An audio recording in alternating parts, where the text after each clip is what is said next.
Pemirsa, sejumlah purnawirawan Jenderal TNI hingga aktivis menggugat Undang-Undang Ibu Kota Negara ke Mahkamah Konstitusi karena dianggap terburu-buru. Sementara DPR berkoordinasi dengan pemerintah untuk menghadapi gugatan tersebut.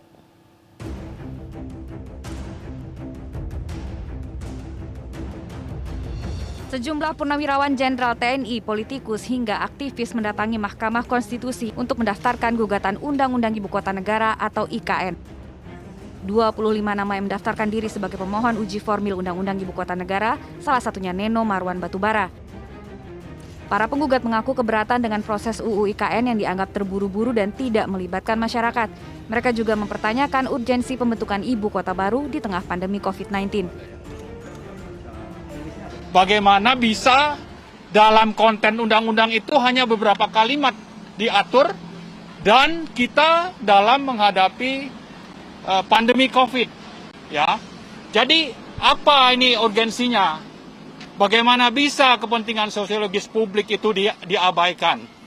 Tidak diatur secara detail dalam undang-undang itu. Kemudian sebetulnya kita tidak benar-benar butuh nih ya, yang keempat. Tidak benar-benar butuh yang namanya undang-undang ini, tidak mendesak ini. Apalagi kita sudah begitu banyak punya utang, mungkin akhir tahun ini akan ada utang sampai 7.000 triliun. Merespon hal ini, Kepala Bappenas Suharso Monoarfa menyatakan pihaknya siap untuk menghadapi gugatan formil di Mahkamah Konstitusi. Di sisi lain, Sekjen DPR mengaku masih berkoordinasi mempelajari gugatan tersebut.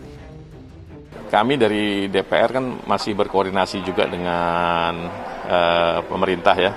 Dalam hal ini dengan Sekretariat Negara, kita juga masih membahas penyempurnaan kalau ada hal-hal yang ingin direview. Jadi kalau berkaitan dengan gugatan purnawirawan ke ini, tentu itu kita harus lihat lagi secara spesifik gugatannya seperti apa.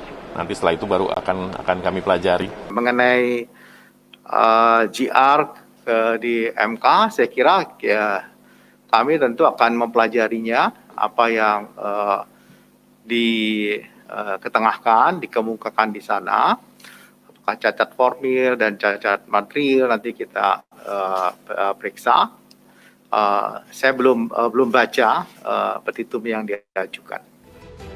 RUU IKN disahkan menjadi undang-undang kurang dari 4 bulan setelah DPR menerima surat Presiden pada 29 September 2021 dan disahkan dalam rapat paripurna DPR pada Januari lalu. Tim Liputan iNews melaporkan.